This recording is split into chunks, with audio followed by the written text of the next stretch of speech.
சிம்ம லக்னத்துக்கு 7ல் கோச்சாரராக இருப்பது பற்றி சொல்லவும். ஆன்மீகமா பேர் இல்லையாங்க உங்களுக்கு? சிம்ம லக்னத்திற்கு 7ல் கோச்சார ராகு இருப்பது பற்றி சொல்லவும். என்னத்தை சொல்ல, 7ல் இருக்கிற ராகு திருமணம் ஆகாதவர்களுக்கு திருமணம் நடக்கும். திருமணம் சரியில்லாதவர்களுக்கு டிவோர்ஸ் நடக்கும். அல்லது நியாயமா நேர்மையான முறையில் எதுவுமே எங்களுக்கு அமையல அப்படிங்கிறவங்களுக்கு கண்டிப்பா அந்நிய ஜாதியிலாவது அந்நிய மக்கள்னால நல்ல பலாபலன் கிடைக்கும்.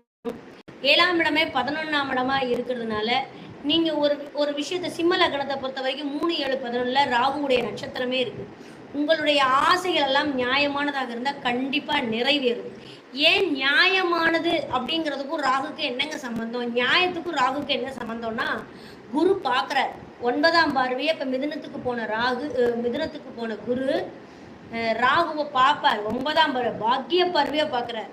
அப்போ ஒரு சிம்ம லக்னம் சிம்ம ராசிக்காரங்களுக்கு என்னவெல்லாம் கிடைக்கலன்னு சொல்லி ஏங்குறாங்களோ, ஒரு பொதுஜன தொடர்புலையோ, ஒரு தொழிலையோ, ஒரு திருமண விஷயங்கள்லையோ ஒரு விஷயம் கிடைக்கல அப்படின்னு சொல்லி எதுக்காக ஏங்குறாங்களோ அந்த விஷயத்தை பூரா இந்த ராகு நிறைவேற்றி தருவார்.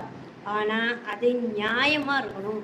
இல்லைன்னா காற்றுராசியில் இருக்கிற ராகு நினைத்ததை நினைத்த உடனே கொடுக்கும், பின்னாடியே பிரச்சனையும் சேர்த்தி தருவார். ஓகேங்களா? நியாயமா இருக்கும்போது குரு காப்பாற்றுவார்.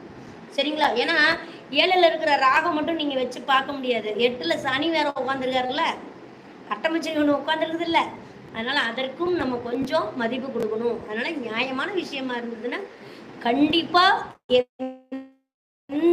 இந்த வருடமும் நடக்காத ஒரு விஷயம் கூட நல்ல விஷயங்கள் இந்த வருடம் சிம்மராசிக்கு நடக்கிறதுக்கு வாய்ப்பு. ஓகேங்களா? நன்றிங்க.